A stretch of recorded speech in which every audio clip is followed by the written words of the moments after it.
Narito ang latest update natin sa paborito niyong tambalang Francine Diaz at Seth Fidelin.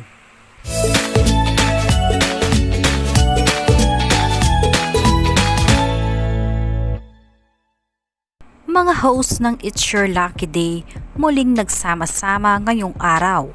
Tanong ng netizens, magbabalik na nga ba ang kanilang programa? Ang It's Your Lucky Day ang pansamantalang naging noontime show ng kapamilya noong 2023 nang masuspende ang It's Showtime. Sa ibinahaging video ni Luis Manzano, makikita ang ibang cast ng It's Your Lucky Day kasama sina Francine Diaz at Seth Fidelin.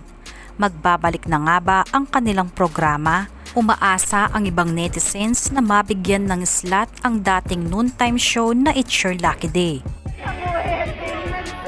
Eto na naman. Hi ka muna, hi ka muna. Ayan, hi ka muna, hi ka muna. Magkakasama na naman tayo. Hi guys. Hi. Basta pumunta ka lang. Basta pumunta ka lang. Bakit kaya magkakasama kami? Kaya Kuya Lu. At maniwala kayo, mas lalo na ako, hindi ko alam. Abangan nyo na! Malakon na! Ang isa na naman, Station ID! Yes!